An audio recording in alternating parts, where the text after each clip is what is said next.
You're listening to the Best Morning Routine Ever podcast, the show that proves no one stumbles upon success ever.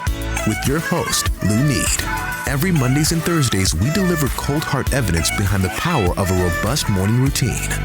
Get ready to be transformed by the renewal of your mind.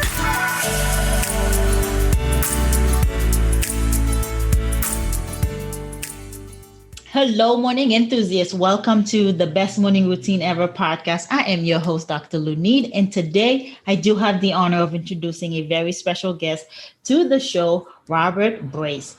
He is known in the fitness community as the Mind, Body, Soul Connector and selected by verywell.com as one of the top 100 voices in wellness for 2020. Robert is a celebrity wellness expert, creator of the Brace Life app, motivational speaker, former soloist, ballet dancer, and star of the Food Network's weight loss reality show, Fat Chef. So we have a celebrity in the house, y'all. I'm looking forward to this conversation with Mr. Brace himself. So a little bit more about him. In 2008, he founded what is known as Brace Life Studios, BLS, New York's destination for mind-body transformation. He is a visionary fitness expert, and I want to find out so much more about his background, what led him here, and I'm super excited to hear about his morning routine as well. So with no further ado, Robert, welcome to the show.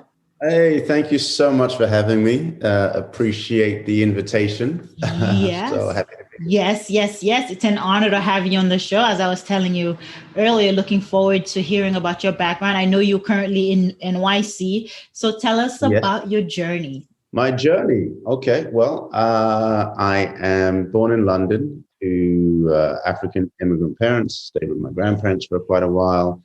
Became a professional modern and ballet dancer. Was devastating for my family. Yeah, of African descent, that is hard to swallow. They don't want to hear that. It's an engineer or a doctor.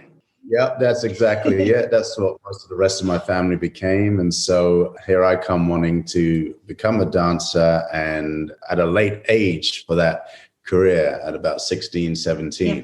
So anyway, luckily my body responded. I got some great training, and I got a scholarship to one of the biggest schools in London. And then that got me a scholarship to the Alvin School here in New York City. And that's what brought me here. I was supposed to be here for a summer, and 20 odd years later, I'm still here. So, had a great dance career.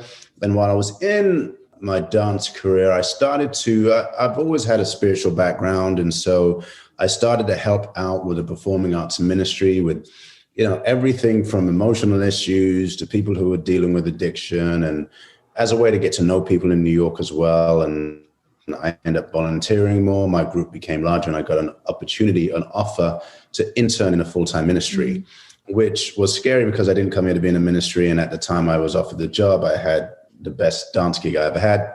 So I tried it. And then I ended up going into the full-time ministry for 6 years. I met my wife there. We built a ministry in Harlem. And then when I had my first child, came out of that, did a few entrepreneurial things, and ended up training, which at the time was devastating to me because it's what I did just to get by when I came to New York. But what I found is people loved the ministerial background and the compassionate approach that I have. They loved the fact that I have a ballet background and all of the knowledge that brings. And that began my career from, just a regular personal trainer to having a gym, to doing infomercials, to doing TV, to having an app. And that's kind of my journey. Wow. Yeah, that is quite a journey indeed. And what I love about you and heard that you say is you found fitness, not just a physical aspect to it, but a spiritual piece that was missing. Right. That sure. At the time was refreshing for everyone to actually start embodying. And for sure. And so tell us, what's your definition of fitness, like the holistic portion of it? Well, listen, I think what happens is for most of us, we see fitness as just physical. Right. And I think from my experiences show me, look, when I was dancing, I always felt some kind of, and I didn't know what it was at the time, but some kind of process whereby I could work through my emotions. If things weren't going well, it made me feel better. And I thought it was just because I was doing what I love to do. And then I shifted from a physical application to a purely mental application, which was me being in the ministry. And both have a connection to spirituality. And so began my fascination with that subject. And so on a very basic level, when you talk about spiritual qualities, right? Here's the African in me. We have to define it so that that we know what we're talking about. But what is spiritual qualities? Spiritual qualities are things that everybody wants, right? Not necessarily religion. Everyone wants love, joy, peace, a sense of self-control, right? Connection to a community, living in gratitude, right? A sense of being sacrificial, giving to others. These are things that everybody wants, right? In doing social good, all of that kind of stuff. And they can be quote unquote spiritual qualities, right? And so we can look at them just with a mental application of who we are, of our being. But also the thing to understand is when we move, the body produces serotonin, which produces joy, right? When we move, the body produces endorphins, which give us more of a sense of peace and more of a sense of calm. If you've ever been to a soul cycle class or done something with a group of people, like a physical activity with a group of people, the body produces more oxytocin, which is the bonding hormone. You work out and then you get more oxygen to your brain, which allows you to focus more, right? And so all of these physical activities lead to these spiritual qualities. And so the way that I look at it is you cannot, yes, there is the quest for spirituality, but you cannot fully find that spirituality or express that spirituality without using the tools that your body has to help you experience them more, right? And so that is how the mind and the spirit connect, and the mind and the body, the body and the spirit connect, and then the body and the mind, like I said, more oxygen to your brain helps you think more clearly, which helps also activate the prioritizing function of the brain. So if you shop too much, eat too much, do anything too much, it will help your brain regulate your body so that you don't feel those cravings as much.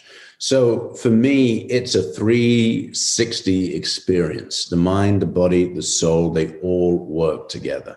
Yeah, and I love that piece of it, hacking the body, utilizing what you already have in your disposal, right? What's already available to you. I think that's the fastest way to reach that internal innate state that we crave or desire, by actually just utilizing what's already here.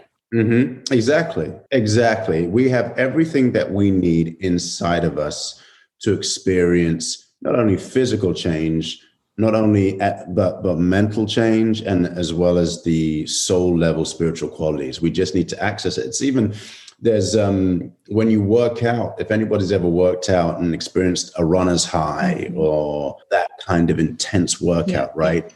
That's because the body produces something called endocannabinoids, and endocannabinoids are the root ingredients of cannabis, right? So your body is naturally producing this hormone, which is known as the bliss hormone, right? So again, your body can get you into these states if you continue to use it. It's why there's religions that have a movement as part of their practice, you know, from Islam to whirling dervishes you see it throughout history. It's why people feel that yoga is a spiritual practice as much as it is physically. But these are the reasons why we just have to connect the dots. Yeah. Tony Robbins preaches about peak state, getting into peak state. And it's exactly what you're saying. It's literally just moving the body, doing what you got to do. Even if it's like 5 push-ups, even if it's just doing the champion hands up in the air to get blood circulating, to actually get the body in motion. It's really moving. And what are some of the things that you give your clients that they can try that's easy to start with if they are not used to this new method? Well, I think people on a format like this, I think people have to start where they're at, right? Because everybody's different. And so it's what's motivating one person, or one person's physical activities are different from somebody else's. And so for the people who have high energy, maybe they're used to fitness, we do interval training, right? Why?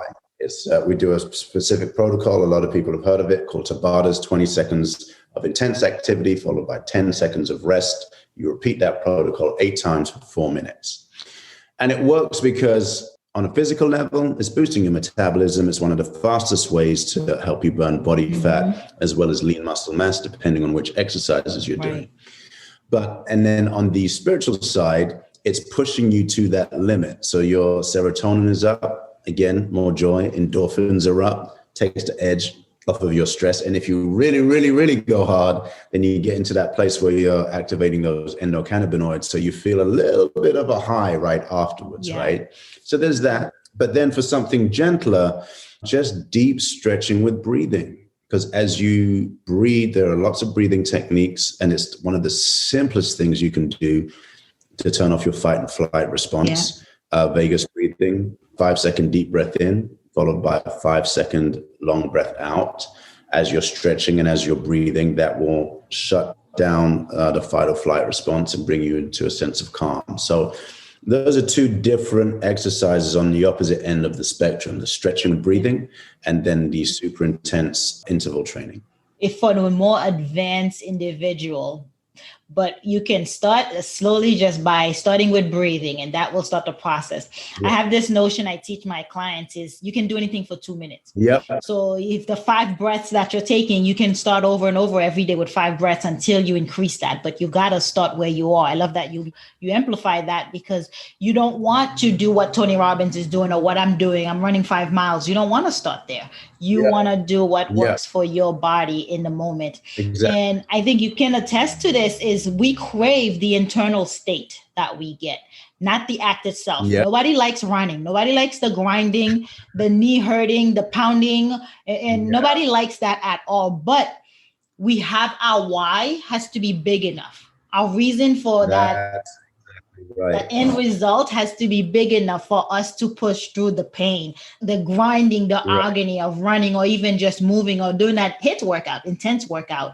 So, so it's important to know why are you in it? Why are you doing it? What's your motive? What's your agenda? Do you find that you have to set that up front as a goal for your clients? For some people, again, it depends on the individual, right? I think we're privileged enough to see people in a vulnerable state, right? A lot of people we work with, you would definitely consider high-powered or influential. And so they come into our studio and they're tired sometimes. They've got families, they've got responsibilities. And so we see them in this state, and it's our job to help them get out of that. So when you're talking about, do they ask for it? Some people do. But if I know somebody's in a place of frustration or in a hurried state and they need to release some of that, then we'll do our cardio with boxing, right? So they're physically channeling that energy. Again, their heart rate is up. They're releasing those feel-good hormones. And so we're guiding them physically, but also we're giving them what they need for, as you refer to it, the internal state. Some others have, for instance, we had a client recently who, she was going through some emotional issues. And so after our workout in our studio, we have pre-recorded meditations with noise canceling headphones. And we had this one meditation called a mountain meditation, which takes you through how to deal with the tough times in your life and realizing that you already have the power within you. So for her, it was helping her move to get the endorphins down, but at the same time, at the end, giving her this meditation so where she can find some internal introspection, but also gain strength from that. And so, so she was able to leave feeling a little more relieved, a little more confident. The situation was the same, but her approach and the tools that she was harnessing to deal with the situations were slightly different when she left. So it depends on the individual. Yeah, it's powerful. And that's why it's a 360 full body, mind, soul a workout where you actually have everything in that center, in the studio, all in one place. Now, tell us about your app. What's included in the app? Meditation, fitness, coaching? What do you have? Yes, it has all of that. It has meditation, it has fitness classes, everything from our 28-day challenge program, was what we're known for physically is transforming bodies in 28 days, to ballet workouts, yoga.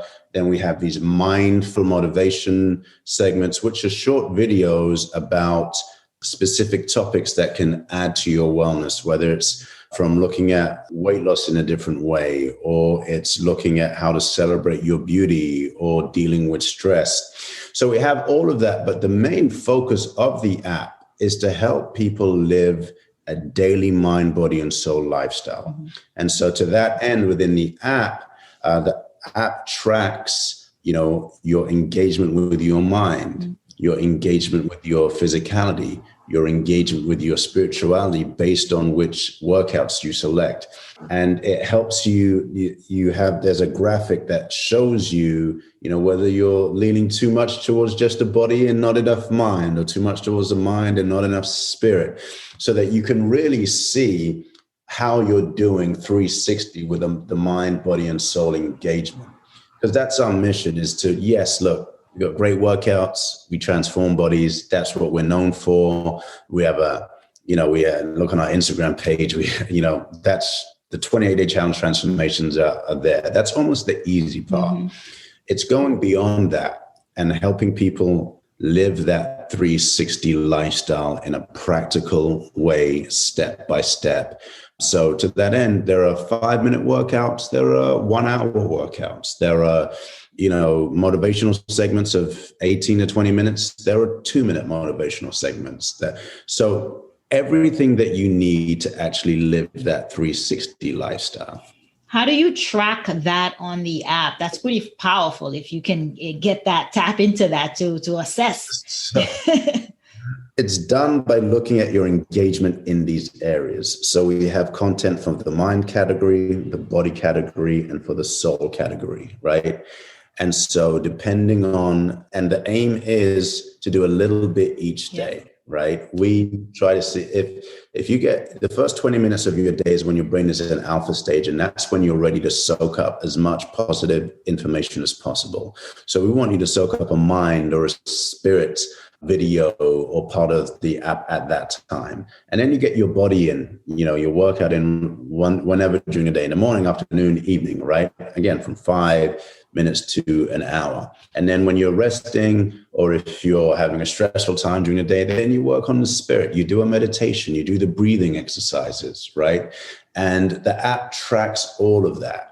So at the end, you have a graphic that shows you how you're doing and shows you how you're growing from just a practitioner to a sage and then onto a guru, which is when you've been doing it for a while, right? And so, people can get that at thebracelife.com. You got to go to the website, not the Apple Store, thebracelife.com, and sign up. They get 14 days free. That is phenomenal. Yeah, of course. I'm glad you shared that. So now we have to get into your morning routine. How do you get up, dress up, and show up? Well, I love that. Get up, dress up, and show up. My morning routine is really based on one, you talk about the big why. I have 2 beautiful daughters. I have a beautiful wife. And, my job is to support them in whatever way that I can, husband and father. One of the things from my dance in days, when I first started dancing, I got some bad training, bad instruction, which led to a back injury, right? Which I still have to this day, even throughout my career. And so if I don't manage that back injury, it takes me out. I can't work and serve the community that I'm here to serve. I can't be there for my kids, my 2 daughters. I can't help my wife, who has her own business to run, right? And so for me, my morning routine is about setting up my body so that I can be there in all of these ways and show up in all of these ways for the people that I love and the community that I'm dedicated to building. And so that's the big why. So I get up, I usually have a devotional, I say a prayer, I meditate, and then I move around. I just walk around so my body gets acclimated to moving again. Yeah. And then I'll do my morning stretch and core routine, which takes anywhere from 10 to 20 minutes. And then I'll try to find one moment to sit. It's usually with a cup of coffee for just 5 minutes, right? Do nothing, take in the day, not rush. My biggest thing now is not rushing. So if I need to wake up like 10 to 15 minutes earlier so that I don't have that rushed energy, right? Especially in New York, then that's what I do. And that, from the prayers to meditation, getting in touch with my body, and that short time of just doing nothing before I go out into my day, that sets me up to win. That sets the tone for the day. I love the intentional silence for 5 minutes. Because if you're not rushing, there's no rushing energy going for the rest of the day.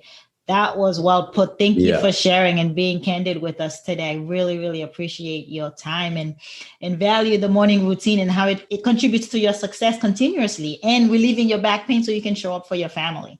So, Robert, it's been a delight having you on the show. Thank you. Thank you for having me on. Thank you for this discussion. Yes, absolutely.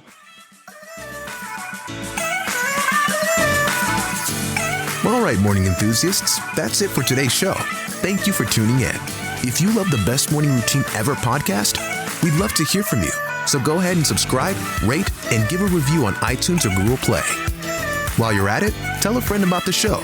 Be sure to visit bestmorningroutineever.com and our Facebook group to join the conversation, access the show notes, and discover our fantastic free bonus content. Until next time,